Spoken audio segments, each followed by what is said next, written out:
You are now tuned into the sounds of Big Nate Sports Talk. It's on all the time, anytime.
And as always, thank you, Mr. Anthony Handy, for that wonderful introduction. Good evening, ladies and gentlemen. No, your eyes do not deceive you. It has been a little bit since you last saw me in this last episode of the podcast. The last time you saw me was when we interviewed the great Reba. I want to thank her and the time she took. It was a great interview. Please subscribe. Please follow her on Twitter. It was a great interview, great conversation. Since then, a few things happened. The WNBA season started. That happened. And then just trying to keep up with these games. So it's been over a month. So I do apologize. I'm trying to also keep up with the Raven OTAs, the Commander OTAs, Major League Baseball. It's been a lot. And also to the NBA Finals. It's been a lot of sports to keep up with.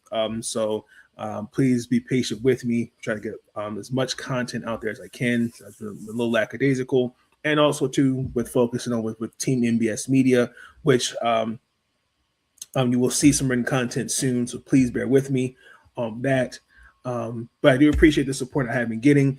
Thank you to the new subscribers on the YouTube channel. We're on the road to 500 subscribers. Thank you for that.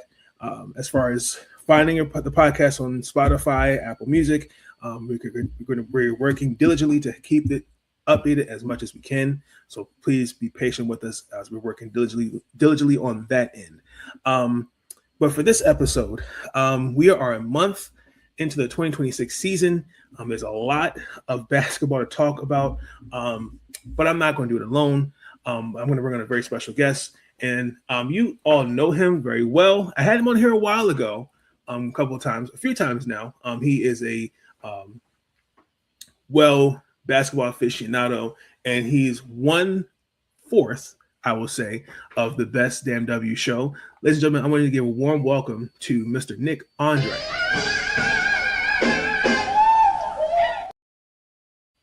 Ooh, sorry about that, Nick.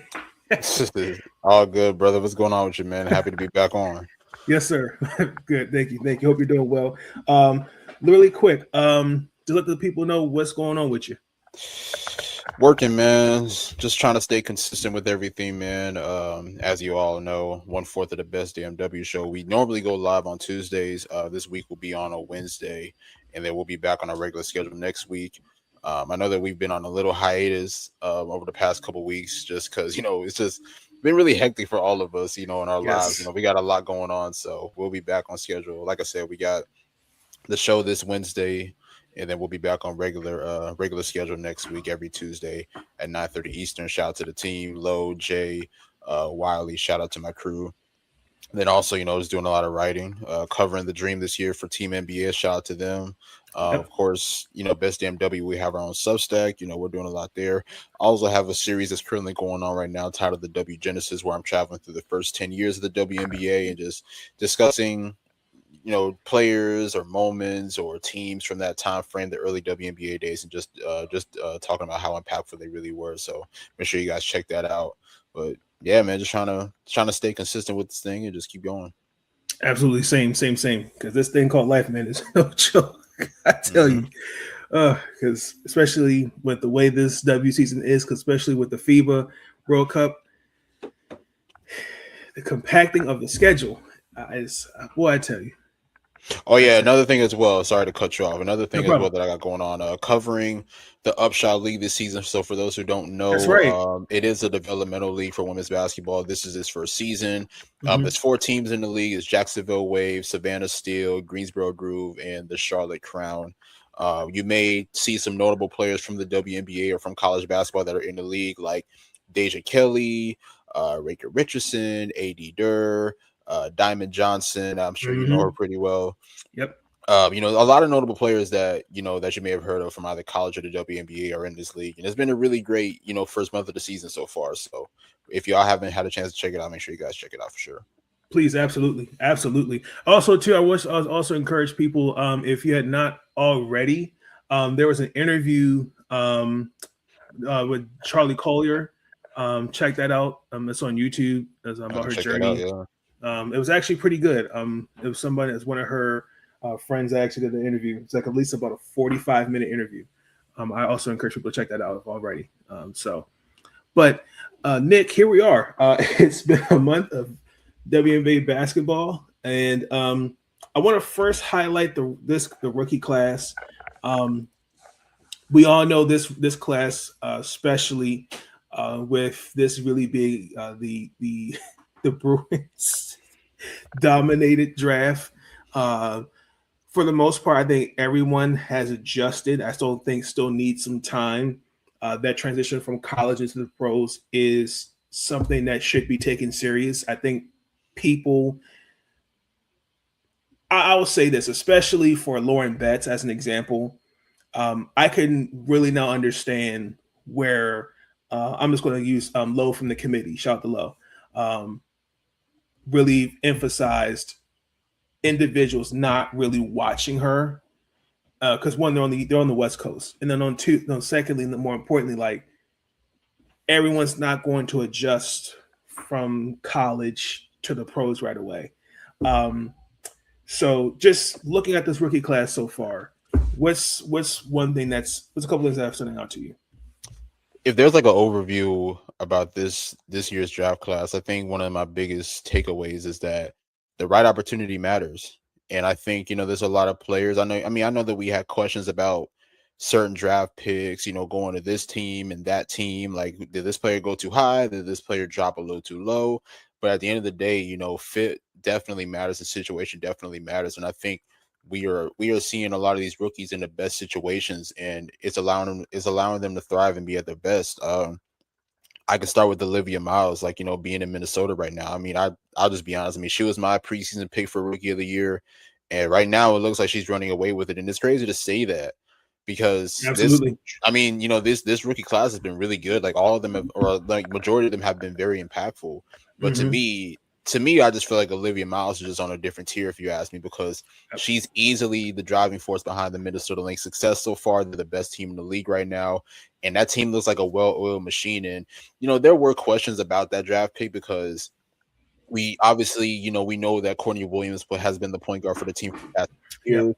And obviously, she has adapted. She was able to adapt to that role really well, especially with her playmaking ability, especially playing next to the likes like Nafisa Collier, and then other players as well.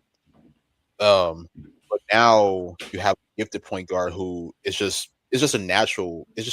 Olivia Miles is just a natural with the basketball. And she just understands how to make the right reads, how to make the right passes at the right time. And then, of course, her already have a flavor to her game with her great passing ability. That just automatically adds to it. But with Olivia Miles running the show, like we've seen, this Minnesota team, like it's like a well-oiled machine, if you ask me. Like, I mean, I mentioned how great Courtney Williams has been.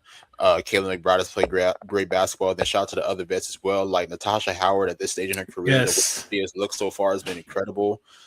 Probably, in my opinion, I mean, I know that we're only a month in, but this is probably one of her best seasons. I agree with that.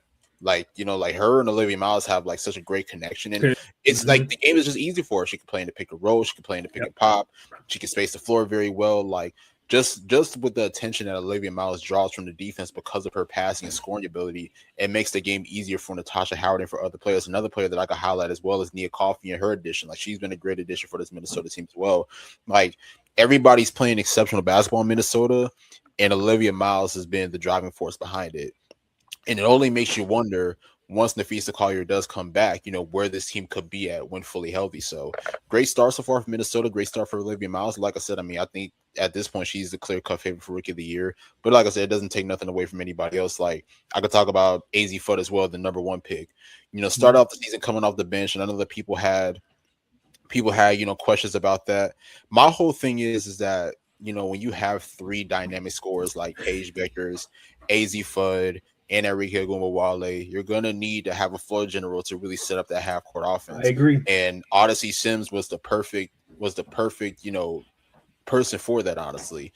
And I mean, obviously now I know that Coach Jose has obviously adjusted. Now AZ Foot is in the starting lineup, but one thing I will say is that AZ is such an elite player off ball, and I don't think people talk about it enough. Like her ability to just like be able to create open looks without the basketball, and then of course when she does have the basketball, like her catch and shoot is just super lethal. But then also we've seen her be able to create off the dribble as well. Like I love her creation inside the mid range. So like it was just all about patience with AZ Fudd. I mean, I know that people were upset that she didn't start in the first couple games or the couple weeks, but once she got that opportunity, she's been running away with it, honestly. So I give her a lot of credit. Another player as well who has really surprised me. I wouldn't say surprised, but she has been very productive for a team, and that's Flau'jae Johnson. Yes. Flau'jae, I'll be real, didn't really have the best senior year at LSU, at least compared to her other years, compared to her earlier years. But the way that she just has adjusted to the W so well, if you ask me, and I think what's like the one thing that stands out about Flau'jae, and I will always give her credit for this, is that she has the utmost confidence. Like even when things are not going right, even when you might doubt her, like she's still going to go out there and find some certain way to compete, honestly. And I just love how Seattle is putting her in the best opportunities to be effective offensively. Now, I mean, I know that she has some like some pretty poor scoring games and some pretty poor shooting games. But when you look at how she started this season, just being in attack mode offensively, hunting for her shot in the mid range, being able to pressure the defense and attack downhill, like she has been incredible throughout this season for Seattle. And I mean, she's really just another lethal piece for that young core. I could talk about her teammate Awa Pham. Our fam is only about maybe 2-3 weeks into the season. Yep. Yeah, and she's been incredible too. And I think the one thing, what makes it crazy about Awa is that like we still have not seen her at her best yet, and that's the scary part because she's been very effective for Seattle on both ends. But one thing that stands out about me is that her willingness to sacrifice and her willingness to be able to play off of her teammates. Exactly, like one thing about a big is that you got to have trust in your guards to be able to set you up and really put you in positions to score. Now, look, I know that that's a lot of pressure for the Seattle guards like Natisha Hotterman, Flau'jae, Zaya Cook's another one, but they're doing a really great job at it. And I think, we've seen Awa Pham be placed in great positions to score in the pick and roll, to score alongside, the dunker spot, to score in the pick and pop. And what stands out to me is that even at her position, like she has great footwork, she has great balance. Whenever she does score the basketball, like, you can tell she's already like been in these situations, especially being able to play overseas and starting her career at around 15 years old. So our fans been really incredible, and like I said, I mean she's still really just getting started. If you ask me, that game even on Monday night against the Aces, like incredible. I mean that's the thing because I mean obviously like the star of the show was Asia because she had a near triple double, but what our fan was able to do, especially like on both ends of the floor, against Asia, exactly, like almost like Dominique last year.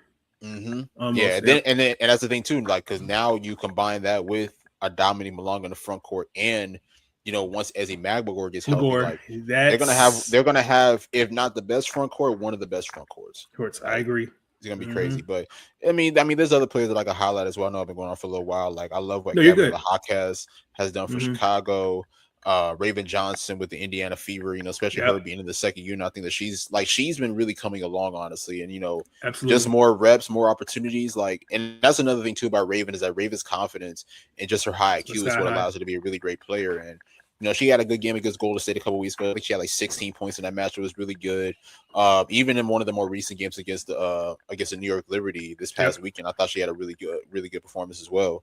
So I think the one thing that, when you look at this draft class is that they've shown that they're ready to compete at this level, and they're still not even their best versions yet. And I think that's going to be scary, for the next couple years to come. I agree. But also too, you brought up Raven. You mentioned last, unfortunately we lost on the with 3-point game, Caitlin's game-winning 3-pointer. But Raven was put in on that last possession defensively. Steph has been putting her in those defensive possessions, and you're seeing her get more comfortable easily, because especially in preseason, you didn't really see her get as much rest, but like you said, she's getting more comfortable. You also highlight Angela Douglas. I think at the beginning, she was struggling a little bit, but I think she's found her rhythm. Lauren, I think will get more comfortable. Again, 6'7", but there comes patience, there comes time, and I think especially again in this system, I think there's players that need time. I know Kiki Rice, I know, has been dealing with has been injured. She was another player that was playing really great basketball before she got hurt. Yep. Who else? Let me ask you this real quick: how you feeling about your girl from Notre Dame, Cass Prosper? It has been interesting. I'm just going to leave. It's been interesting. I see the potential, what she brings, but yeah, Sydney is just. It's been interesting watching this Mystic team. We're going to talk about that a little bit with the rankings, but it just been when she's out there on the floor. I think she is adjusting. I just think in certain situations she kind of, I don't know, it's how he's using her. Like, I don't know if he wants to use her as a shooter, as a ball handler. It looks different, but I think she's coming along. But yeah. Well, I mean, it's clear as day. Sydney has a lot of trust in her, man. So she's gonna have to, continue to find some consistency, honestly. But I mean, just that whole Mystics young core is really good as well. I mean, another rookie that I can break up too is Cody McMahon, who I think is, she's had moments. I know that she had a bad defensive breakdown in that last game. But also too, Sonya got caught in that pick. So yeah, exactly. And then also as well, I think one thing I'll say that Cody can improve upon is probably her passing, especially throwing the entry pass. But overall, I mean, I love her motor and I love her energy. I think that she's provided a lot of great energy, especially on the offensive end, as far as finding ways to attack. So I mean, I've been really impressed with what I've been seeing from Cody. I got two questions for you. My first question is, what is your? Because I'm trying. Rory Harmon. What?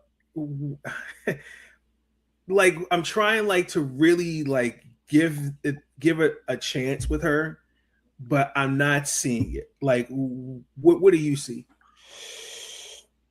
I think she definitely needs time, and I think the one thing that she has a disadvantage on is that she's a smaller guard, and normally it is difficult for smaller guards to really find their way. And I mean, you got to think about everything that Rory Harmon has been through. Rory, obviously dealing with the ACL injury, luckily coming back, having a really strong season for Texas this past year before coming into the W. I think she can still be very valuable. Because I mean, there's key qualities that Rory Harmon brings to the table. Especially, I mean, playmaking is one of them. I think that she had flashes, throughout preseason and even this season where her playmaking was really good.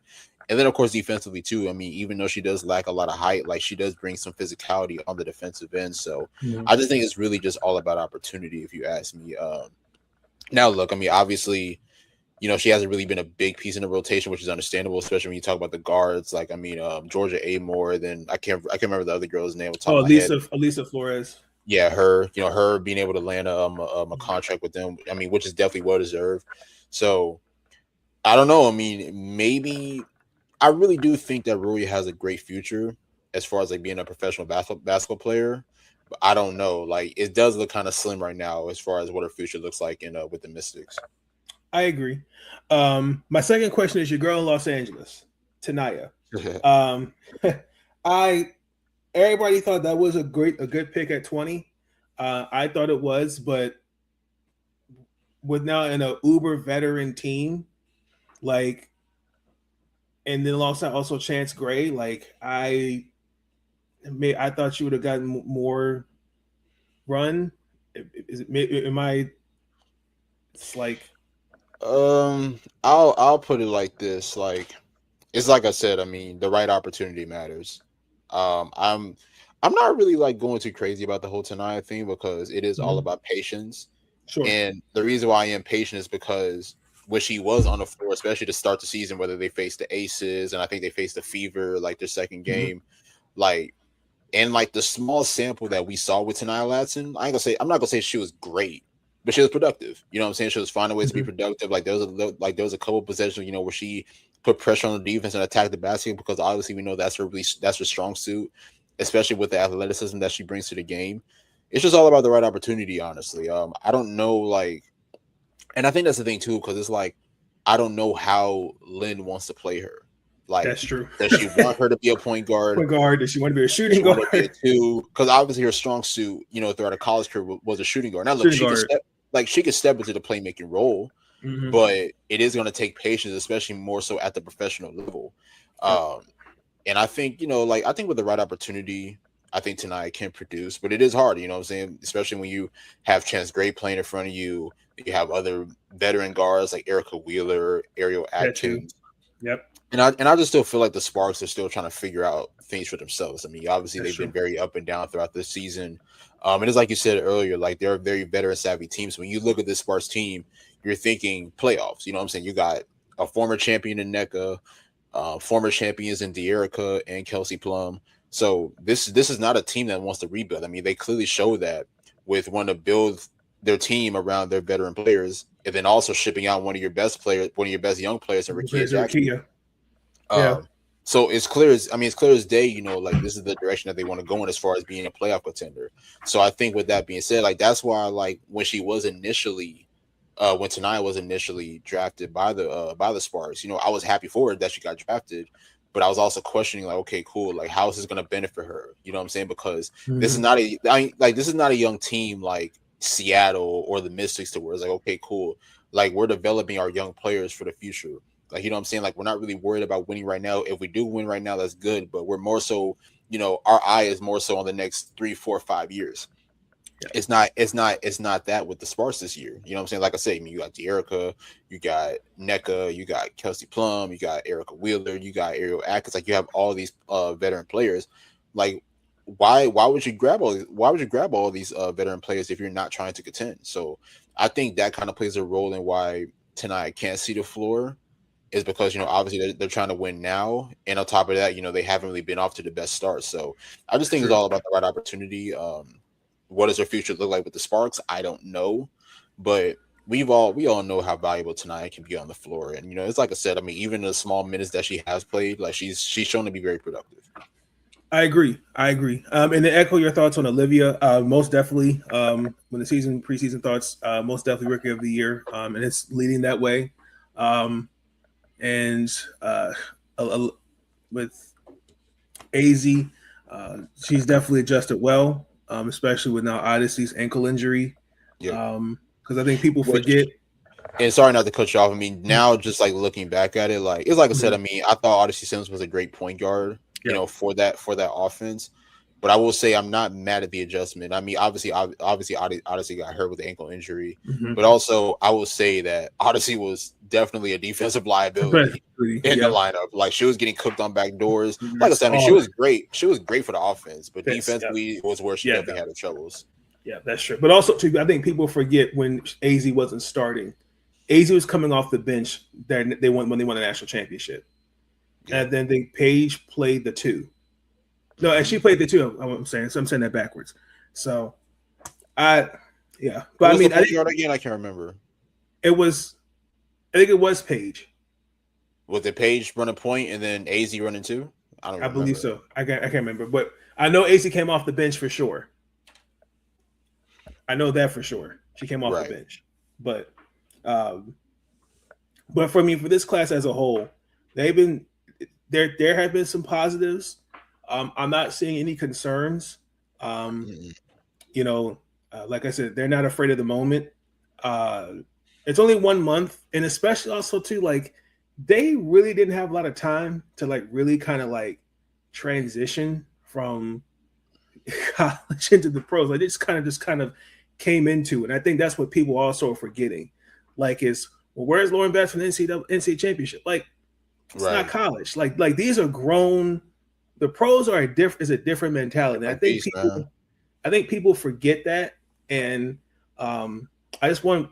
I think I know. I'm pretty sure you'll talk about this on the Best MW show. Shout out to you guys.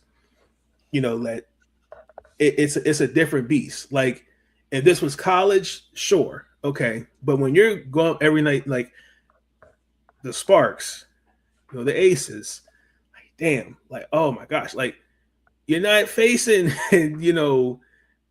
a freshman or a sophomore. You're facing a 6-year vet or a 3-time defensive player of the year. It's different. So, I mean, that's the thing. I mean, anybody who really watches basketball, like really studies basketball, will know that the pros in any sport is going to be different from college or high school, whatever. Like, it's the next level.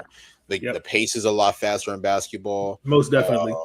The physicality is a lot different. I mean, we obviously know that the W, can be a very physical league. Not trying to really talk too much about Nafisa Collier, but but I mean, let me just be honest. I mean, the game is a lot different, honestly. I mean, you talked about it, like, you're going up against grown women who, and I mean, and another thing too that you can talk about the W, like, there's not many opportunities. Like, yes, there's been a lot that's open, especially with the last couple of years of the expansion teams like Golden State, Toronto, and Portland, but there's still very limited roster spots in the WNBA. I mean, there's a lot of players that are very talented that don't make it. So we're all fighting for something here. Like, you know what I'm saying? Exactly. Especially if you're a veteran, you know what I'm saying? And you go and, you see a young rookie here. It's like, okay, cool. You're a great player, but you're not here to take my spot. Right. So, exactly. There's more sense of urgency, when you watch W games. So, anybody that watches sports, will tell you that, the pros will always be a lot different from college. That means obviously, it's the highest level, and you're going to be against like actual like grown women and men. Yep. Oh, there's also a couple other players I wanted to mention really quick. Medina Okot and Gianna Neepkins. Especially Okot, she's been holding the fort down since Bree Jones is still recovering from her injury in Atlanta. I think she has been adjusted well there, especially when she's been given. Neepkins, I think, is finding her role. I still think they're kind of especially with BG's kind of been in and out the lineup. I know Aaliyah Edwards has been also in and out the lineup. But also I wanted to highlight them as well. So, for sure. Giving team flowers. Just really quick, any teams you want to highlight? I'll go first. I want to really kind of highlight. Let me highlight Portland. And I'll get into a player's statement when we get to the rankings. Portland, I think they've came out hot.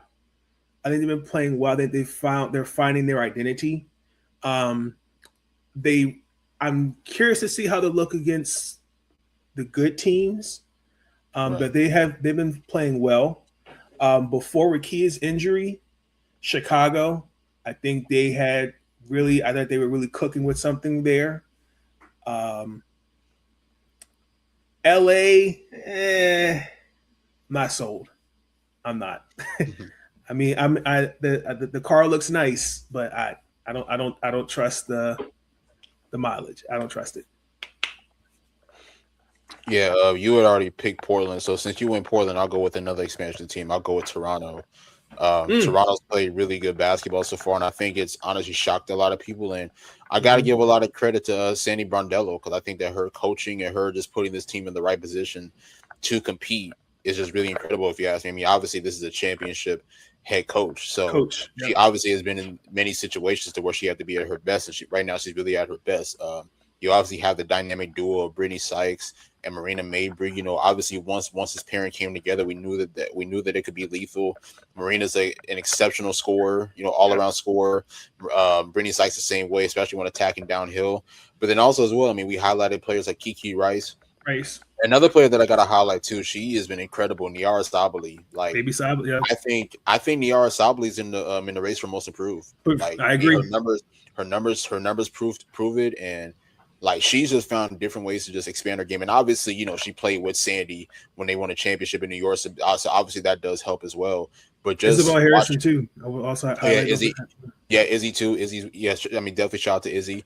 But Niara has just been incredible. I mean, I think the one thing that I've been loving to see is just how she's been able to space the floor, honestly, because I feel like with her just providing that versatility, especially playing next to Marina, playing next to Brittany Sykes and other players, like, she's been incredible, if you ask me, man. She's had a lot of great, strong performances. When they played Chicago, I mean, this Sunday show was really incredible. So that's one thing I will say. Toronto's been really good, and I think the one thing that stands out too is that, you know, because I know a lot of people have questions about Toronto's size and everything, but like, they still find ways to control the paint. Like, exactly. If you watch that game against Toronto, against Chicago, they were killing the paint. They killed it. Killing it. I mean, and you're going up against Azare, like, you know, Elizabeth Williams. Elizabeth Williams as well, 3 dynamic bigs, and you were finding ways to continue to attack downhill, continue to control the boards. Like, they just dominated in every fashion and form, honestly, in that matchup. So, you know, I give a lot of credit to Toronto and Portland as well, because I had both of them finishing at the bottom of the W, and now these are teams. I mean, you know, exactly. I mean, and even if they don't make it this year, like, this is going to be an incredible season for them. I mean, my only concern with Toronto at first was, you have, with Marina and Slim, you have 2 ball dominant guards, and they're kind of this. And to me, I think they're the same player. I just think Slim just has a little bit more to her game, where I think I was like, okay. And then looking at depth wise, Toronto, because the Timmy signing, I don't know, like outside of once, like, if like foul trouble happens, like, there's no depth outside of Timmy, and then there's Izzy, and then Niara. So I don't know. Maybe it's just. No, I get that. I mean, they caught me off guard. I mean, like, I see the vision for sure. And I think once they get Kiki going back, her going as well, I think they'll be a solid team for sure. I can see them making the playoffs. With Portland, you know, with Sarah Ashley Barker, who I think was a great guard. You know, watching her in person when Maryland played Alabama, you know, the scorer that she can be. Carla Latte, you know, she's picked. You know, I think she should be in the conversation for most improved player. I agree. Who else am I missing? Emily Inksler. You know, we all know that she brings energy on both sides of the ball. Meg Gustafson, you know, she's found her role. And I think really that's what you're going to see in expansion teams. But also, too, and they don't even have their draft pick, who's coming over next year. She's in, I think she's in Spain, ain't she? Spain, yes. So their pick, I think both teams looking well. But yeah, I like that one for Toronto for sure. Alex should be. Alex, I will also say, is in an early run for Coach of the Year. I'm not mad at that.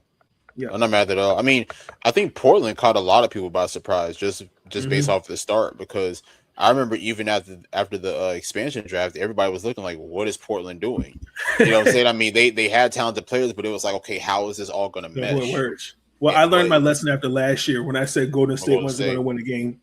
I mean, and we all picked them to win like at least 5 games, and they found a way to make the playoffs, which is crazy. But now Portland's been really incredible, and Portland has, like, one thing I'll say, they compete. They really compete. I mean, you got to think they beat the Liberty twice. Yep. I want to say, obviously they beat the Fever, I think last week as well. So, they've shown that they can compete with a lot of the top teams in the league, if you ask me. So, Yep. I'll be real, man. I mean, it's been a really great start for them. Same thing with Toronto. I know that, you talk about Toronto's depth, and I think that's why I feel like the Kiki Rice injury really hurts, because you talk about like Marina and Slim as two ball dominant players. To me, I feel like Kiki was the one that was taking a lot of pressure off of those two, Yep. with her being more on ball, because she was really good at the playmaking position for Toronto, and I think that was part of the reason why why she was able to excel so far this season. So obviously she's hurt now. I don't know what the timetable is looking like, but they're gonna need her back soon, honestly, because she was very valuable to that team. For sure. Any other teams you want to give flowers to? Who else has been really playing well? Shout out to the Liberty. I know that the Liberty they had a rough stretch at first, but I think that they're slowly starting to figure it out. And I think when they played against Phoenix a couple weeks ago, I think that was kind of like the turning point for them. And then of course, we saw them being able to beat Indiana as well over this past weekend. So I think New York is slowly starting to figure it out. And obviously, I mean, look, Brianna Stewart is Brianna Stewart. I mean, at this point, I don't know. Go ahead. Let me ask you a question. Now, I don't know where I saw this, but there's people who believe Stewie from shooting threes is not as they believe she is done. Do you agree with that, or you just think it's just an early slump? I believe it's an early slump. It's an early slump, man. Like I'm not concerned about Stewie. If there's any players, there's two players that I'm not gonna be concerned about, to be honest. It's Asia Wilson and Brianna Stewart. Like, thank you. Like Stewie has proven to us that she can get things done, and even with her, going through this slump, like she's still having an incredible year. Like to me, I think if there's an early race for MVP, she's in that conversation. If you ask me, I mean, she's been putting up incredible numbers.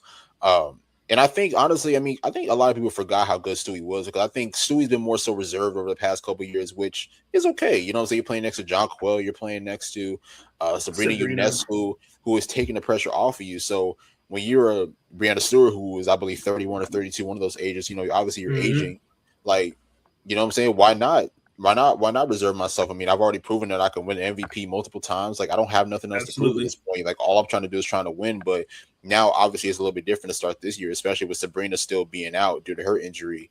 And Stewie's just been on a mission so far, man. I mean, even though she hasn't shot the ball well, like the way that she's been able to just control the paint with her all-around skill set has just been really incredible, if you ask me. So I give a lot of credit to Stewie as well. But another great player as well that I think she needs to get highlighted is, I think it is Pauline Estier. I think that's how you pronounce it. Yes. She's been incredible. I mean, that's a lot of pressure, taking on that lead guard role for a contender like New York. I mean, obviously that role is to Sabrina, but she's been really incredible, if you ask me. I mean, her playmaking ability has been incredible, and just her all-around craftiness and skill set, honestly. I mean, one thing that stood out to me is that she's not afraid to attack the basket. And I love how she's finding high percentage shots around the basket as well. So, like once New York gets healthy, because I know that it's been, up and down starting. I mean, they've been playing a little bit better as of recent, but once this New York team fully gets healthy, like you got to put them in, that race as far as like being one of the top contenders. I agree. Most definitely. Before we get into the rankings, are there any questions or concerns that you have so far after 1 month of the death? Any questions? I have a lot of. I have. The Phoenix Mercury, I don't know what's going on down there. It just seems like they just have not been able to find a rhythm at all this season. Agreed. There's just no togetherness. I mean, obviously AT is still having a strong year, but Kalia's been very up and down this year, man, and I'm a little concerned, honestly, because I mean, Ka hasn't really played good basketball in a while, if you ask me. I mean, she didn't play well at Unrivaled this past year when she was playing at roles next to Chelsea Gray, Shakira, Angel Reese, and others. I mean, she had good moments, don't get me wrong, but just the all-around play throughout the season just wasn't as impressive as it needs to be. I mean, we're talking about Kalia Kara. We're talking about a player who has won a championship and was a Finals MVP when she left Chicago in 2021. Somebody who, in my opinion, had a career year just a couple years ago in 2024. So, and maybe Ka's just going through a little slump right now, and maybe it's going to take her some time to really figure herself out. But hopefully she does soon, honestly, because I'll be real, man. Phoenix is definitely going to need it. It's like I said, I mean, even though AT's still putting up good numbers, it just hasn't really impacted winning. But I'll be real, man. I mean, I know that a lot of people are calling for Nate Tibbetts' job, which is definitely understandable. Yeah. But I don't know, man. Phoenix is going to have to figure something out now because, I mean, you got to think this is a team that just got to the finals last year. Have this poor start, and then not only have this poor start, but you start the season off blowing out the defending champions, like literally dominating them. And since then, like it's just been downhill, honestly. So I don't know, man. I mean, we're only a month into the season. Maybe things can change, but yeah, Phoenix. There's a lot of questions regarding Phoenix. The only thing I'll add on to that with Phoenix is this is a roster that doesn't have Satu. They agreed to move on from her. Which is weird because when they asked about that, she said exactly the exact same thing when she left Dallas, which I thought was interesting. That's one. They moved on from Kalani Brown, and I thought Nate Tibbetts did a horrendous job of not utilizing her in the finals. That should have been an adjustment. Tried to use her in Game 4, and that thank you. They just the way he's using Dawana. And that role with Satu, it's no. Yeah, it's not a role for DB at this point in her career, and that's fine. You know what I'm saying? Like I think last year when she did come to the Mercury, like she was a huge spark off the bench for them. And obviously, you know, this team, like this Phoenix team doesn't have a lot of depth, so now that's why she's placed in that role. But yeah, I don't know, man. It's just like I'll be real heading into the season. Like I had them like finishing at least top 7 or 8 because I knew that they lost some key pieces, but I was like, okay, cool. They still have enough star power to at least get them in the playoffs. Like Alyssa Thomas, Dewana Bonner, Kalia Copper. And then you talk about like some other key role players like Monica Koa Akani. Who's coming back? Who's exactly adjusting back? Yeah, exactly. And then like Katie Westbeld, she's out for the year. Lexi Held, you know.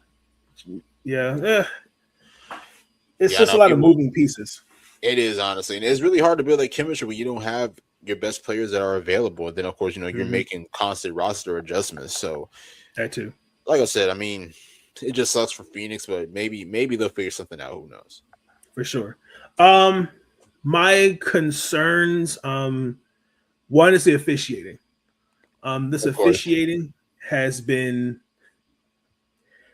something. I mean, from marginal contact. I mean, Washington. I mean, obviously, the Washington versus Atlanta over the weekend.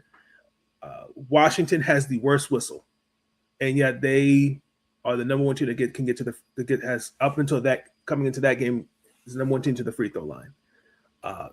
To have 20 free throws, your opponent, and you only have 8 as the away team going in the first half.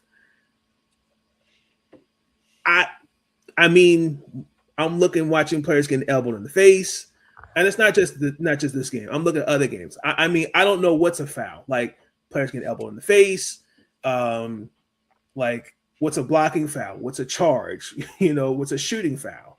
Like everything's being called, and you can think Cheryl Reed, you can think Nafisa, but this is what they wanted, honestly. But this, I don't want to hear respectfully after a month of, it's going to take time. No, because if we're being honest, the same officiating occurred in Unrivaled, and I don't see it getting any better. Yeah, I mean, basketball is meant to be a physical sport. So there are some levels to where it's like you gotta allow the players to play, like you gotta allow the players to absorb contact in some form or fashion. Now, look, obviously we don't want players to get hurt. That's the last thing that's on anybody's mind is for any player to get severely injured. But it's like I said, I mean, basketball is a contact sport. I'm saying? If you don't want to see a contact sport, then go watch tennis or something. You know what I mean? I agree. So I think that's another thing as well. And I get it. Like I understand that, officials are trying their best to protect players, but it's like you said, I mean, like there's certain calls that are very, very questionable during games, honestly. And these calls are very important because these calls can change the trajectory of the game, especially down the stretch when it is a close matchup. I was watching Chicago and Atlanta earlier, and they had a review. I saw that. Yeah, I think I saw Skylar. Yeah, Skylar had ended up elbowing Jordan Canada, which obviously which everybody knew that it was inadvertent. You know what I'm saying? Like it wasn't a flagrant whatsoever. But it's like at the same time, I do kind of understand because it was like 1 minute left in the game. Like I want to say Atlanta was maybe up like 5 or 6, something like that at the time. Yep. So it's like you got to make sure that you get that call right. So because that could have been 2 free throws. Exactly. That could have been a turnover. Exactly. So I get it at the end of the day. Or even when you do look at that play, like if they would have called a flagrant or whatever, even like a flagrant too, like now Skylar's out of the game. Out of the game. That's your best your best playmaker. Exactly. So it's like I understand it in a way, but there still has to be like a balance to where it's like, okay, cool. Like we have to allow some form of physicality in this game, and we have to let the players play. Yeah, I agree. My second and last concern, before we get into the rankings, I'm all for coaches holding players accountable. But when we're making subtle comments early in the season, I have to look at you as a coach. Now I know and now Lynn Roberts and Jose Fernandez.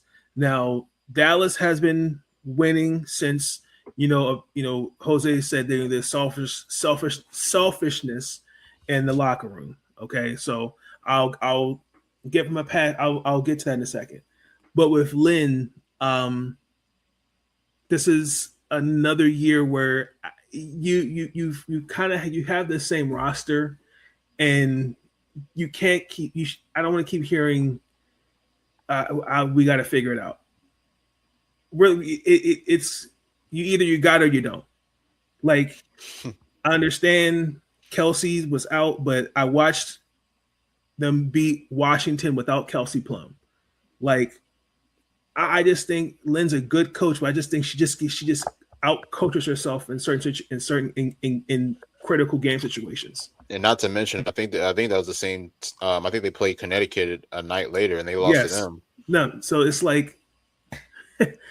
Like you can't call it like it's like it was the second game of the season, and hold Cam Brink, who's coming off an injury, and saying, well, we need more from Cam, and Cam has been playing well, and just really quick, Cam is not taking. Once I've noticed he's had this more aggression to her, like she wants all the smoke, because again, like wearing the mask and getting elbowed and stuff. Like I'm just saying, but I've seen since then she stepped up. But the point I'm trying to make is that.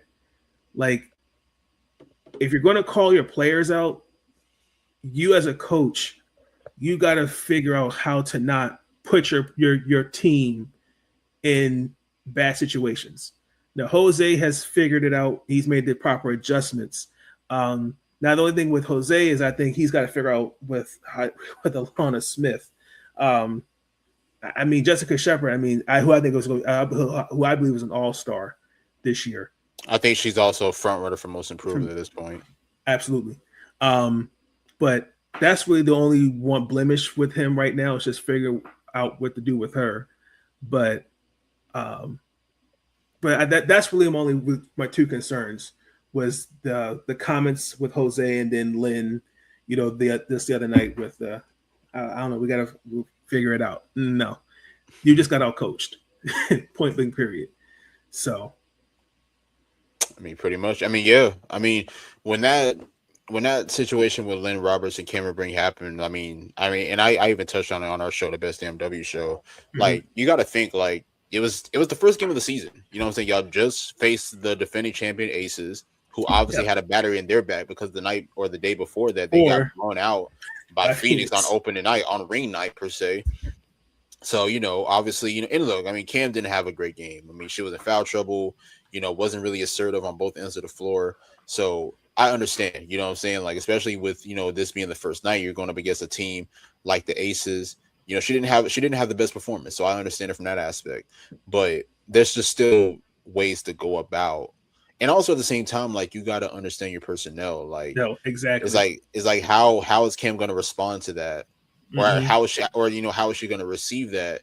By you just, blatantly calling her out at the presser, especially after game one. And this is a brand new Sparks team. Yes, I know that Lynn Roberts was there last year, and yes, I know Cameron Brink ended up coming back, midway through the season last year. but y'all still haven't built enough chemistry like that. Nope. You know what I'm saying? I Like mean, there's still a lot of chemistry to be built. Go ahead. De'Erica and Kelsey, yeah. But this is an uber veteran team. And I know they signed NECA, but no, like I think this is just kind of just throwing all your chips in the middle of the table and just kind of hoping for a full house. And Right. Yeah, I mean, and that's the thing too, because it's like, and look, I'll give Kim a ring credit because I think that she has found a way to, get like provide better production for her team, which has led to a lot of big wins. But I don't know, like you can't just single like call out Cameron Brink like that when there's other players as well there that haven't really been producing. And I get it. I understand. Cameron Brink's one of your best players on the team, especially this young player that's still projected, to be one of the more important players for the future of the Sparks, but there's just better ways to go about it. Now, when you look at it from Dallas' side, I didn't like it either. Like you said, I mean, just blatantly calling out players. But the one thing that I will say about Dallas is that their situation is different because I'll be real and say that, like, Jose going off on a team like that definitely put a battery in their back because I want to say their next game was against the Mystics, against your Mystics. And painful. The way that they, the way that they dominated that game, like they played with purpose in that game. Like they were locked in defensively. Paige Becker's holding Sony to 7 points. Yeah, exactly. I want to say Kiki didn't have a great game either. So nope. Two of your best players didn't even score in double figures, I believe. And that was probably at least one of their best defensive showings in that matchup. And I mean, I get it. I know that Dallas is still a team that's still trying to find themselves. They just lost to Minnesota earlier. They got blown out by Minnesota earlier. Yes. But I will say, I mean, doing that definitely motivated them. But I still do think that, there's just other ways to go about it, honestly. Like, to me, like, when you have, like there's just certain things that you got to keep in the locker room, especially when the team is losing, because you got to think, too, like, when you do that, obviously that's going to have the media talking. Like, what I'm saying? People are going to spend 2, 3, 4 days on it saying, oh, well, Jose said this about this player, that player, this player, that player. And now it's like, now there's going to be think pieces and everything about it. So you just got to understand just certain situations. So I get it. Like at the end of the day, you want your best players to produce, but there's just different ways, to get your message out. I agree. I most definitely agree. We're going to move into the rankings now, ladies and gentlemen. The meat of the show. We're doing it from 15 to 1. Keep in mind, so this is my first rankings of the. What happened? Did I miss something? No, you're good. You're good. I was looking at something on my phone. Okay. This is my first rankings of the season. I think these rankings are fair. I last year tried to be fair and balanced with the rankings.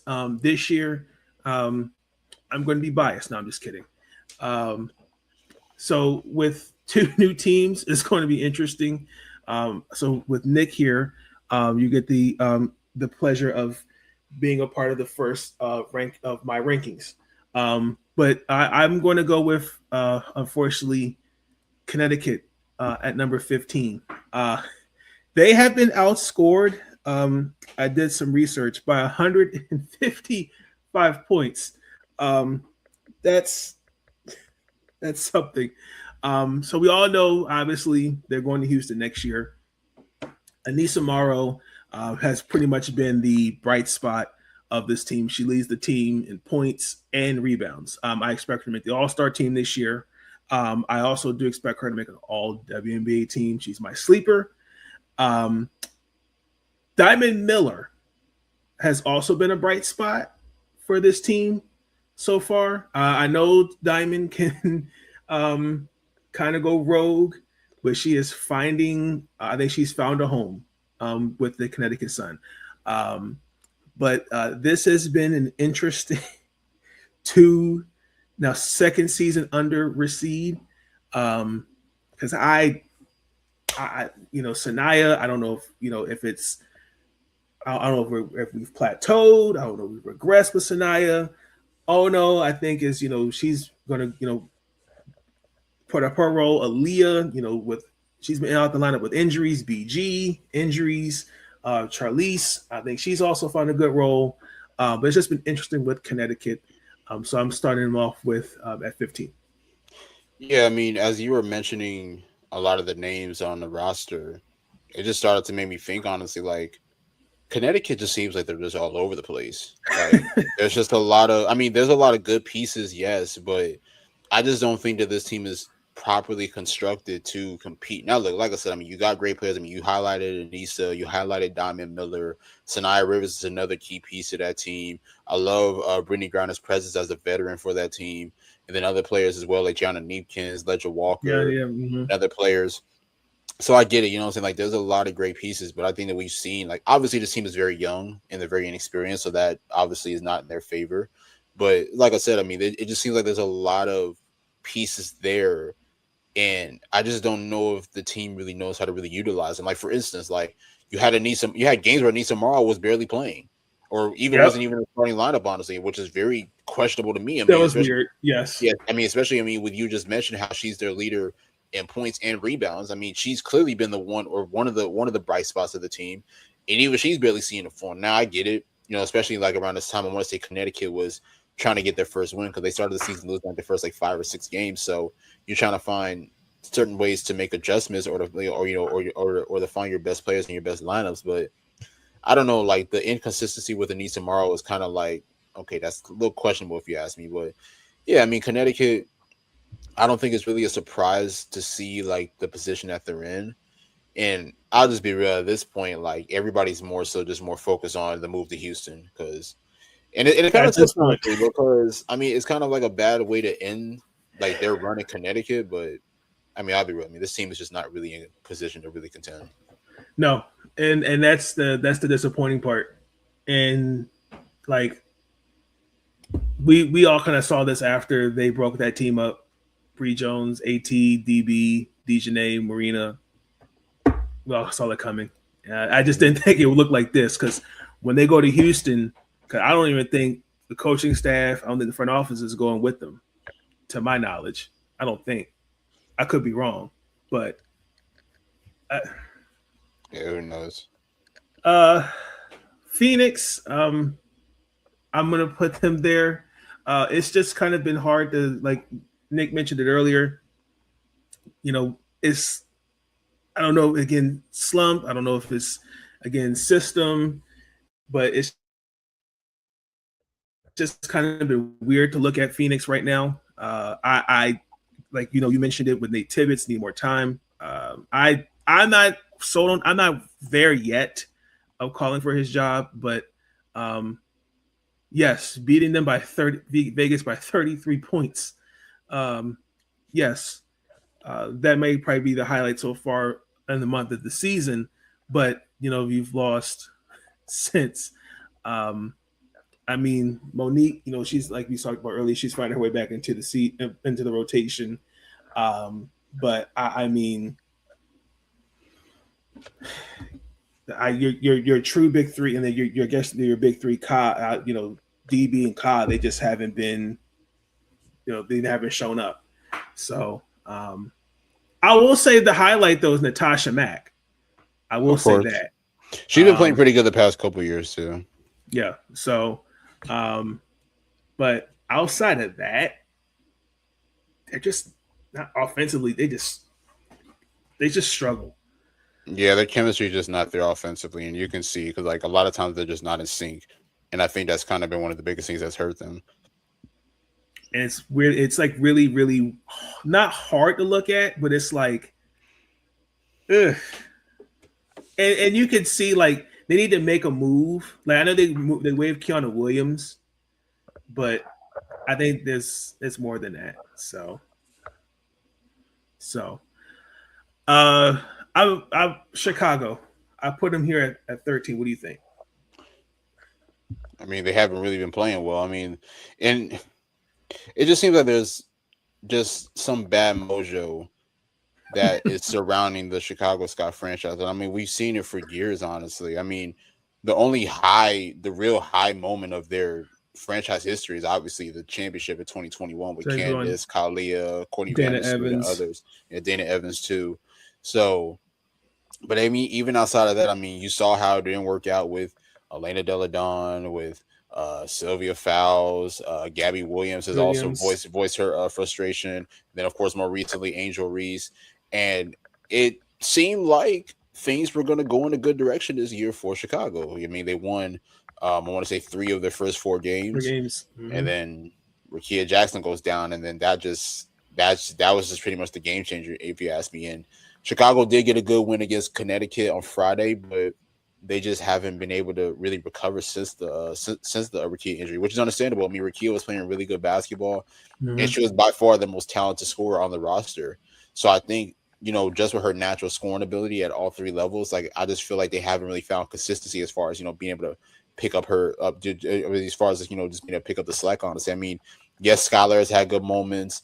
Natasha Cloud has good moments, but they just haven't been I mean, with all due respect, they're not the natural born scorers that Rickea is. Yep, exactly. Now, I will say there is one player that I want to see with a bigger role with that team, and that's Sydney Taylor.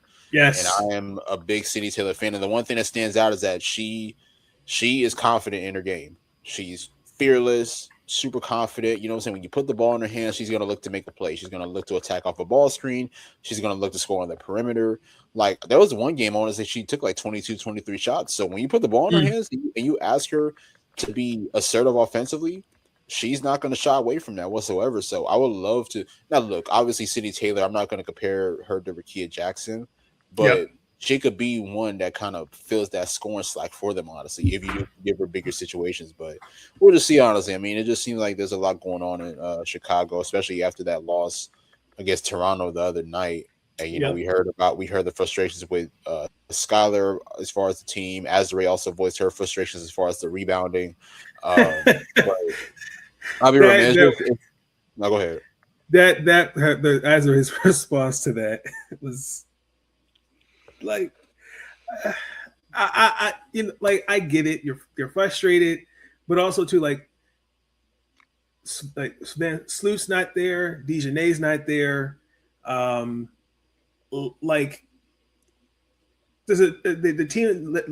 team lacks shoot. The team doesn't have a true shooter. It just, again, like the team just is revolving around 2 older players, and Azure, this is why I as a post player, she shouldn't be out there just shooting threes. Get her in the post, but I think Tyler. Normally, if it was any other player, I would agree. But I'll be honest and say, especially like when I watched Azure last year, she shot the ball. That was probably her best shooting season, if you ask me. Last year with the Sparks, like she was just shooting the lights out. And I think, like, the thing about Azure is that even as a post player, like, yes, she can control the inside, but just her skill set and her versatility, like, is so valuable on the outside. And I think, like, that's why I was excited whenever she did come back, because I'm thinking to myself, I'm like, man, like, an Azure Camilla lineup in the front court together could be very valuable, especially with Azure's ability to play on the outside. And she's shown that she's capable of playing next to elite bigs, honestly, especially with the way that she can throw the entry pass and just put them in good positions. Obviously, it's been a struggle with that. I mean, we saw small glimpses of it, but we haven't really seen it at its best. But I'll be real. I mean, Azure is a player like you could put literally anywhere on the floor, and she's going to produce. Absolutely. And then on top of that, too, Sky's response to that's a Tyler question. Ask Tyler. I was like, oh, yep. I mean, I think that was just frustrated Skylar. Absolutely. I mean, you're coming off of a loss. You guys are struggling over the past couple weeks, especially after the hot start that you guys had. I'll be real. I mean, I do want Chicago to figure it out, but I will say, like, there hasn't really been great adjustments with this team, honestly. True. And I got to put a lot of that on Tyler. Like, this is like everything's on the line for you right now, Tyler. I mean, this is a good, properly constructed team. I know that you have some injuries that you're dealing with, but with this team alone, like, Skylar's a veteran. Natasha Cloud is a former champion. Azure is a former champion. Like, you have key veteran players who know how to win. And I know that Tyler's obviously still a young coach. He's still trying to figure his way, but a lot of this is on him as well. And I feel like he's going to have to figure out how to really make the proper adjustments or really figure out how to really get this team going, honestly. I mean, this is a Chicago team at this point, especially without Rickea. You got to play by committee. You have to play by committee. Like, you got to be able to have that togetherness with the team. You got to be able to find ways to get the best out of all your players on both ends of the floor. So, I mean, we're only a month into the season. I know that it's looking bad, but who knows? Maybe they'll make some adjustments. Oh, for sure, for sure. I got to put my Mystics here. Uh, okay. As I'm recording this, we did lose last night to the Indiana Fever. Caitlin Clark hit the game-winning three-pointer. Cody McMahon, that was a bad decision on defense, but so you got caught in the pick and roll. And then to add on to that, to lose by 32 points to Atlanta. And we all know the whole Sydney crash out, which I don't know why people were calling for a suspension. That was weird. That when you that happens in sports, doesn't matter the league. Georgia Amore, I I shout out to Jarrett. I agree. Needs more. She needs some more time. I see it, but I've seen this Mystic team respond. When we got blown out by Seattle, the first matchup prior to the Memorial Day win, they responded, beating Indiana. They have it. I just think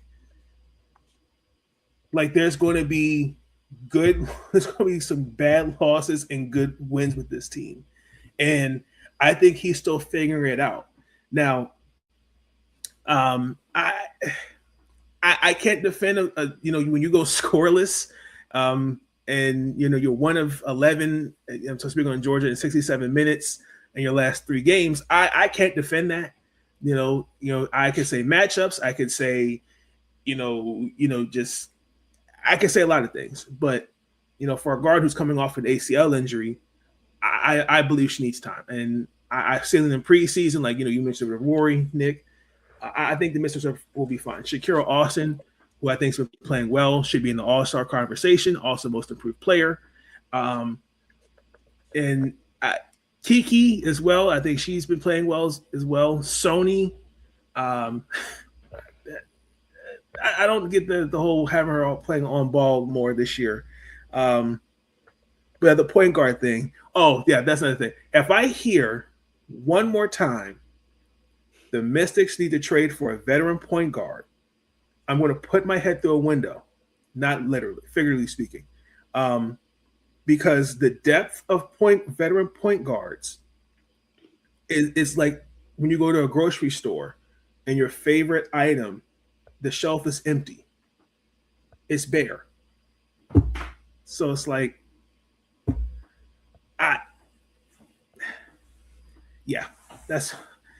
I believe they'll get it together. But this is the reality of a young team. You're going to see good, bad, ugly wins. So, but Lauren Betts also too. I don't want to hear that we made the right choice of picking Lauren Betts. Knock it off. I don't want to hear that. Wait, people have been saying what? People have been. I have been seeing this. I don't know where I've seen it on some of it on X. I've seen on some articles where, well, did the Mystics make the right choice of taking Lauren Betts at 4? She was the right. Okay. I mean, at that point, you couldn't pass up on her. That was my biggest thing. I mean, hell, she was available. I mean, a lot of people thought that she was going to go higher, but she didn't go higher. So that was the best. That was the best available player at that time, especially with the 4th pick. I think the biggest thing with the Mystics is just that they're young. Thank you. They have the talent there. Obviously, I mean, you named all the players, but they're still young, and they've shown a lot of spurts that they're still young.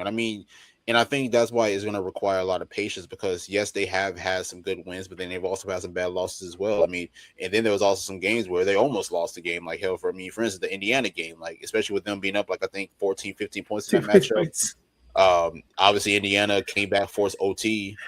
But honestly, I do give them a lot of credit as well because even with Indiana, having some bad possessions, even Kelsey Mitchell had missed 2 free throws in that matchup, they were able to capitalize on it. So I get it. I know that some people are frustrated with the Mystics and what they've been able to do so far, but look, they've had high moments and they've had low moments. But you got to think, there isn't a lot of veterans on the team. Who's the oldest player? Shakira? Michaela on your way? Michaela, yeah. That's what I'm saying. She's only in year 5 or 6, something like that. 5, so, yeah. Mm-hmm. So I mean, there's not really like a lot of key veterans who have been in the league for a long time and who have been in like pressure playoff situations that could really help this young team. So all these young players are just figuring it out on the fly. Now, look, I mean, obviously there can be some adjustments that Sydney can make. I mean, especially with this team. I mean, you gotta run through the post. Like you gotta I always run through agree. the post. I mean, you have an elite big as Shakira Austin who can catch the ball on the block, can play in the pick and roll, can space the floor and knock down perimeter shots. Same thing with Kiki Area Finn, who can at times be a mid-range demon. Then, of course, off the bench, you have a great post player in Lauren Betts who can just pretty much tower over everybody, especially as she continues to get accustomed to the physicality, and then of course get stronger. So, like your best players are your post players. Now, look, I'm not mad at Sonia Citron, playing on ball on certain possessions, and then of course, on certain lineups. Because I mean, I do think that she is really that great of a scorer, but Yes. you still have to be able to play through your post players. I mean, I think that Shakira Austin and Kiki Area Finn are just way too valuable to where you don't run certain things through them, especially now that we're getting a fully healthy Shakira. Yes. Like a fully healthy Shakira has shown that she can produce on both ends. So, with that being said, I feel like you still gotta be able to utilize her, to her highest potential. But I don't know. I mean, I don't really get too upset with the Mystics because I mean they're still young. Like I'm saying, yes, they've been playing great basketball, but it's like when they do also play bad basketball, it's like I'm not gonna overreact because I mean this is still a team that's learning on the fly. Exactly. Really, two quick things, and we got to move on to the rest of the teams. Around this time last year, if I remember correctly, prior to us losing last night, the Mystics had the same record, 1. And people forget we do have pick swaps with Chicago. So just want to also throw that out there. So, so it might be number one overall pick. Don't know, but Seattle. Thoughts?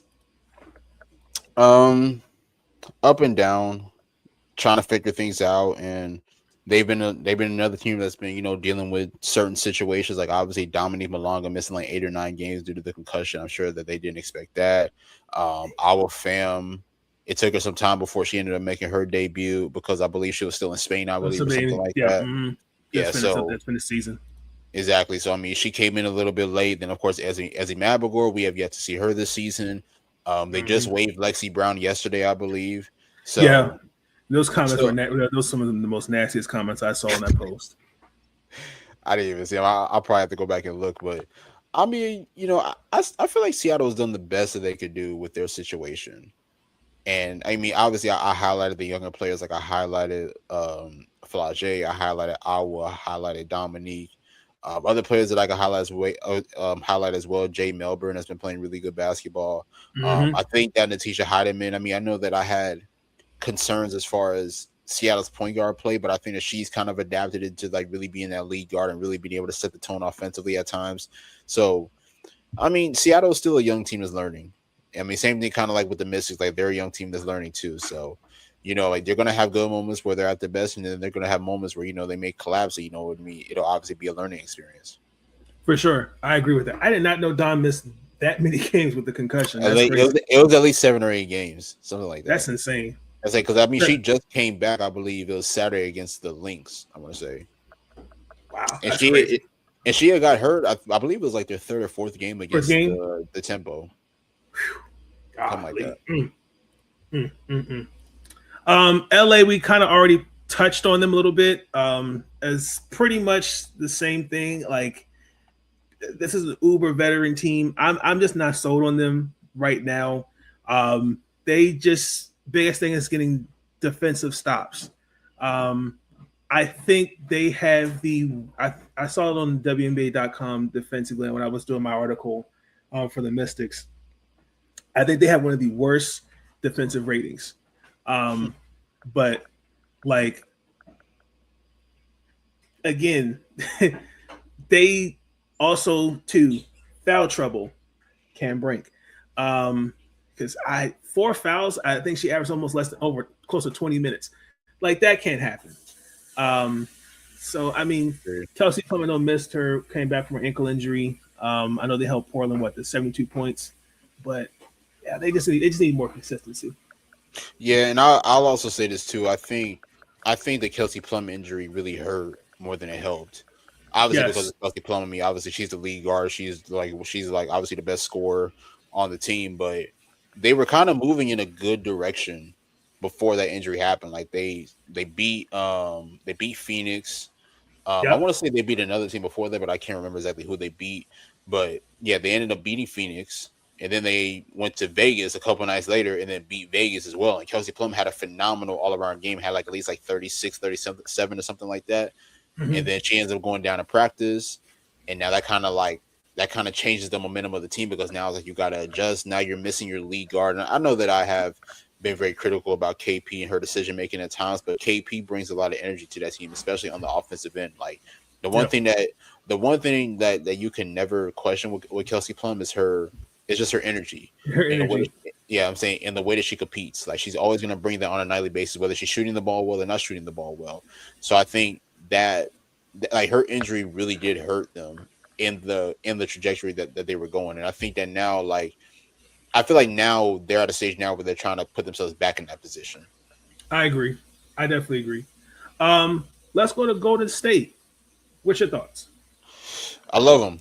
I think they did a really good job capitalizing off of their success last year. And I mean, we got to talk about it. I mean, Gabby Williams is one of the best acquisitions this season, honestly. I mean, her length, her versatility on both ends of the floor has really made the game easier for players like Veronica Burton and others.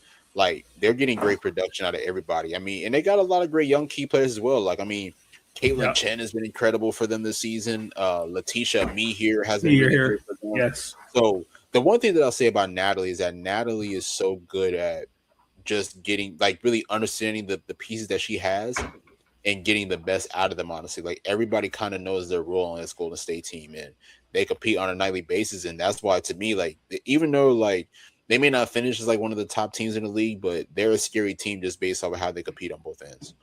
Agreed. I will say their second unit is really, I think, the most experienced because they're from last year, Mm-hmm. which is also I think played a big role in their success so far to this year. So they've been playing really well. I like it. Just to be respectful of time, really quick, Portland. I have a clip that I want to play. Bear with me 1 second because this is going to tie into my point. Nick, let me know if you could see this. Yep. Really never been respected as a basketball player until I've gotten here. So I'm really thankful for I respect you, mate. I'm thankful for this team, this organization. They really believe in me. Why am I crying? It's okay. Oh, that Hey. hit me. Oh. You got this. I'm good. Yeah. So just belief in each other. And they really try to play to each other's strengths.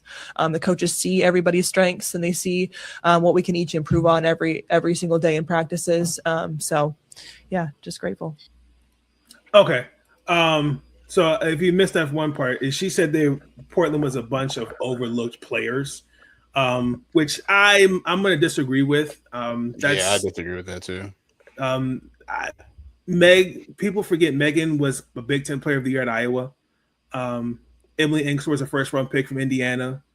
Sarah Ashley Barker was a first-round pick a couple years ago. Alabama. Like, I think a lot of it is just you said it in the beginning.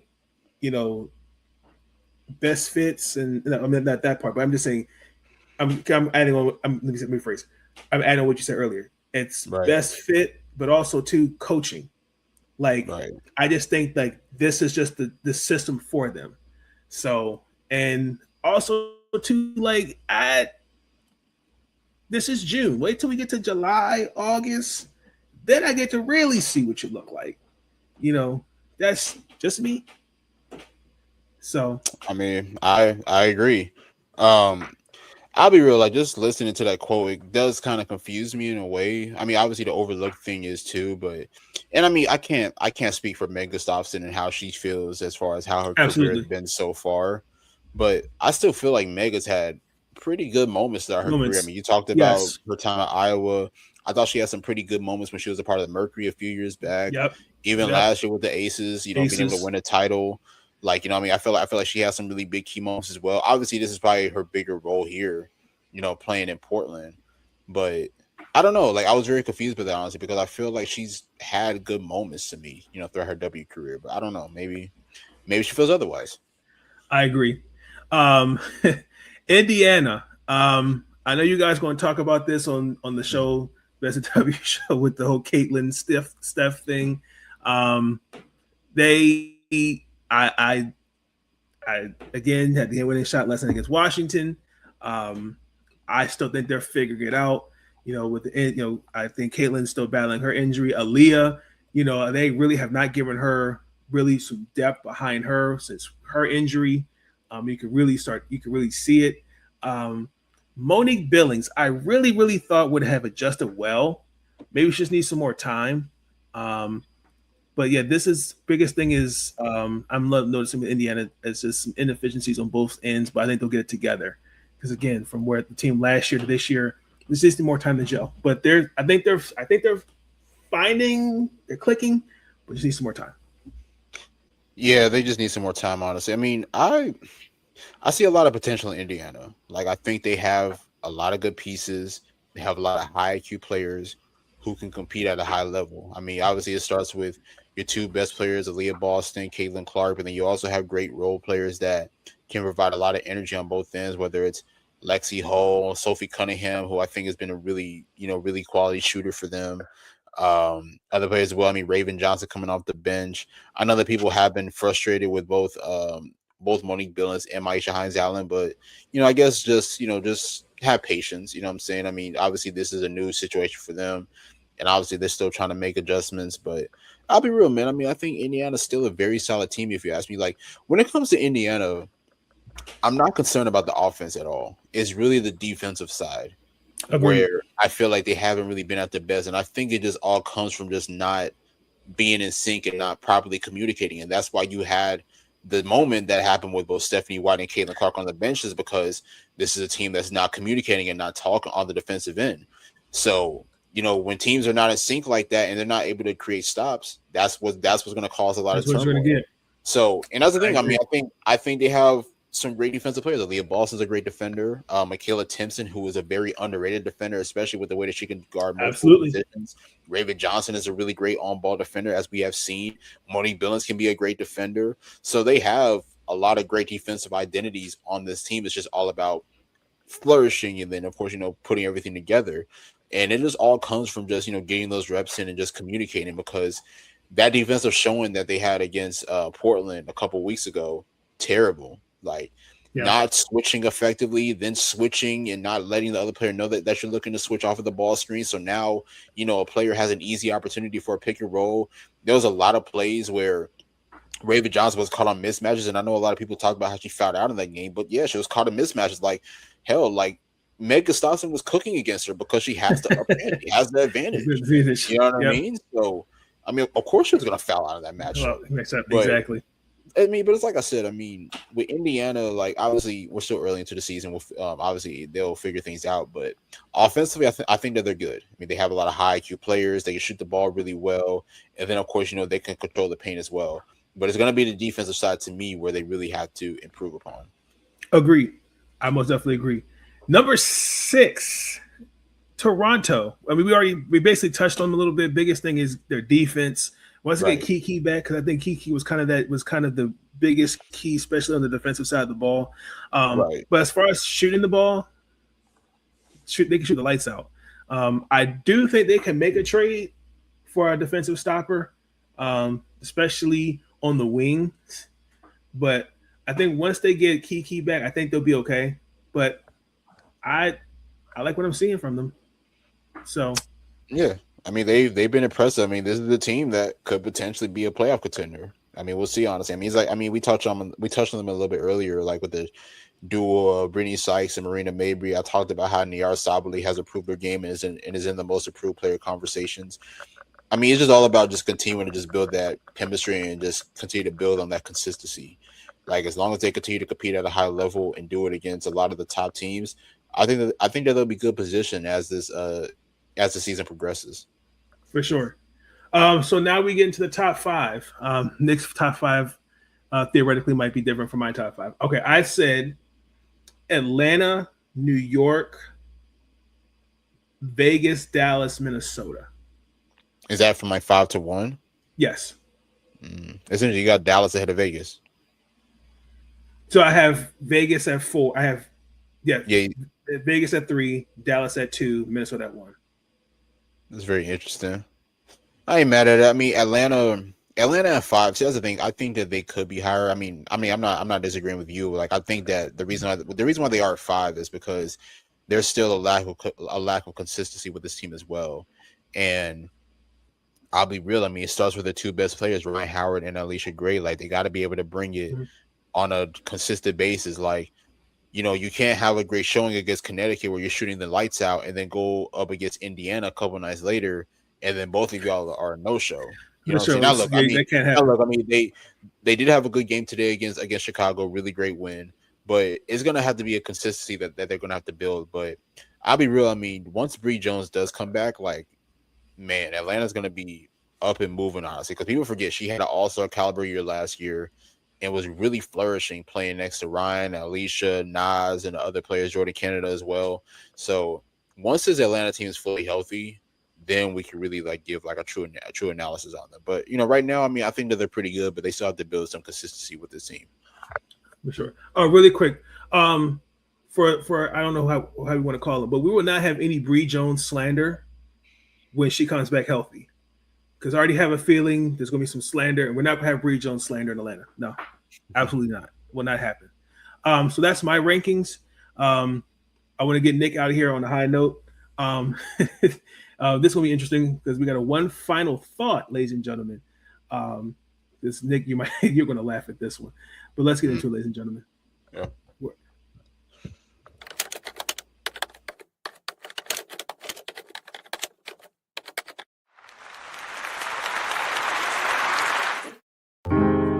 Thoughts are running through my mind, so I took some time to find a minute or two to organize.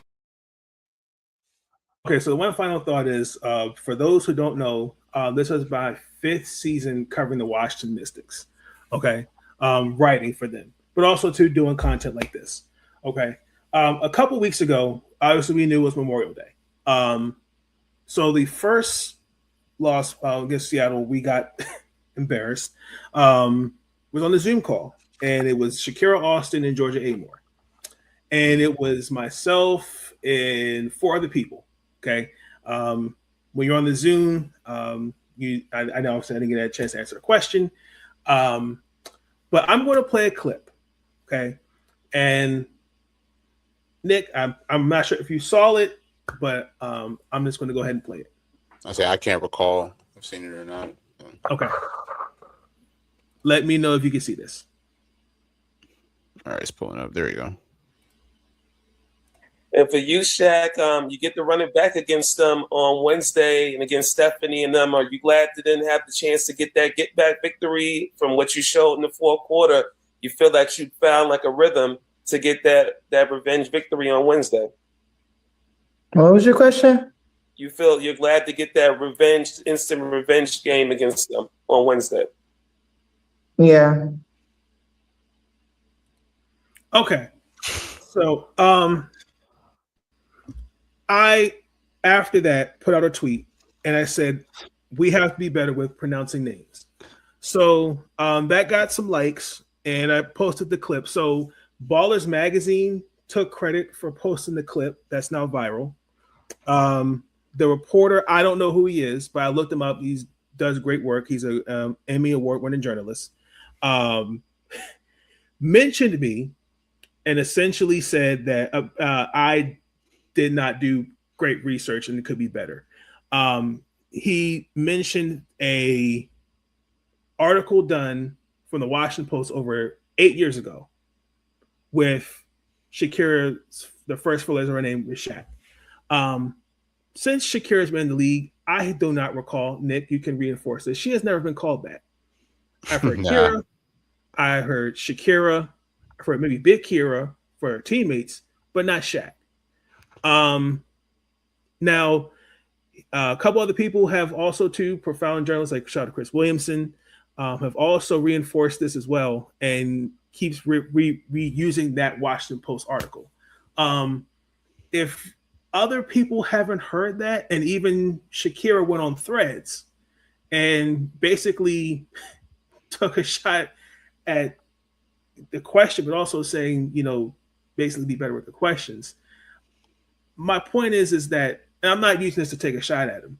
Please understand that. My point is taking accountability and saying, hey, you know what? I fucked up. My bad. That's my thought. Because he basically went on, he came at me, he came at other people, but like when a basketball player basically says and responds basically, hey, like I don't respond to that.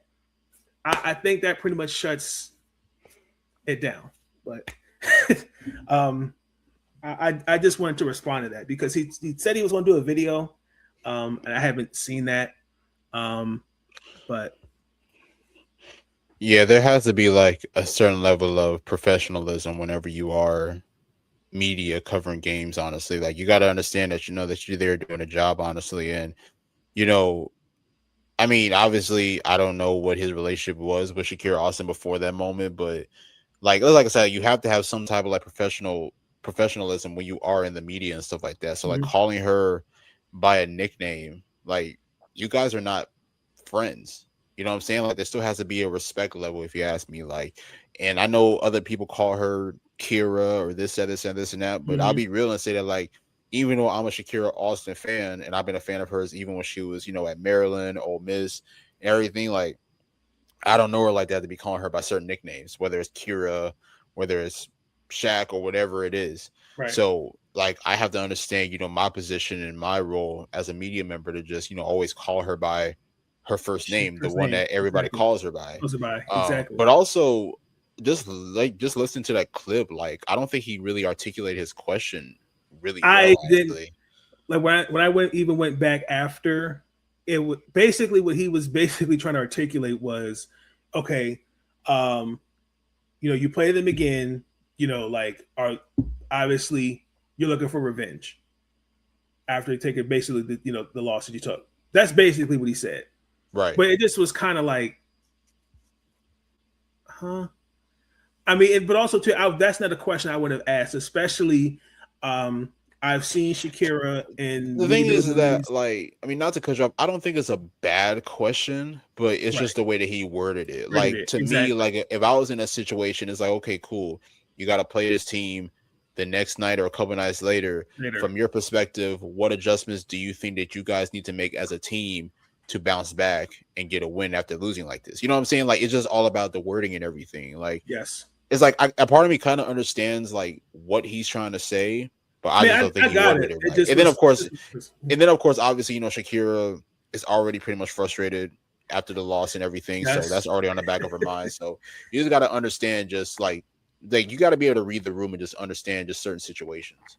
Absolutely, and that's kind of also too, like, I've learned that even with Maryland, like, covering them, like, I may say, like, we were shout out to Bree McDaniel, like, she goes by Bree, but like, I'm not going to go by nicknames, like that's just not professional.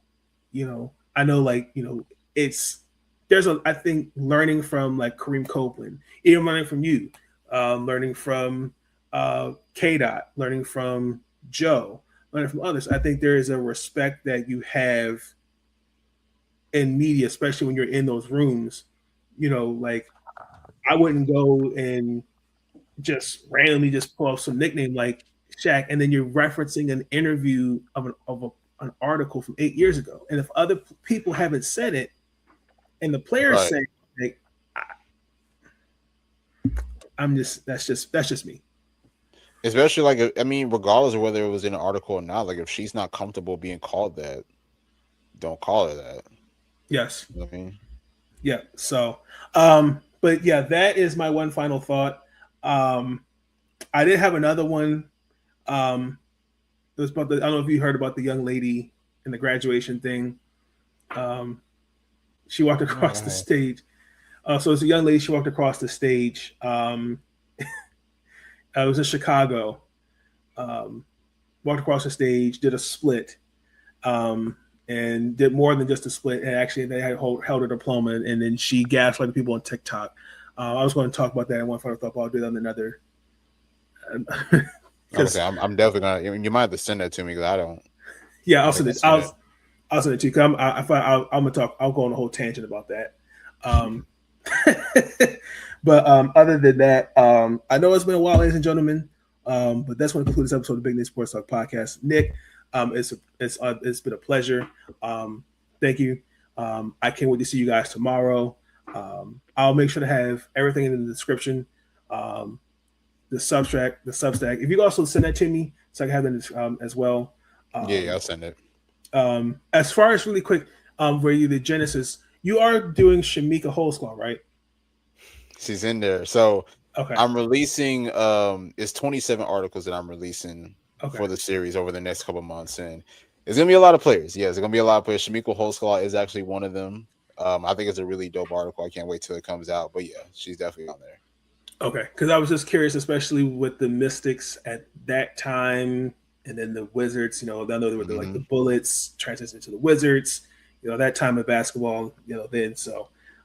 Yeah. Now I will say one thing that I am upset. Like I wasn't able to fit into the series, but I did write something on Nikki McCray, but it ended up not making it. So I'm gonna have to find a way to put that one out too. But yeah, like that time with Shamikwa, Nikki McCray, and other players, like good times with the Mystics. Absolutely. Early days.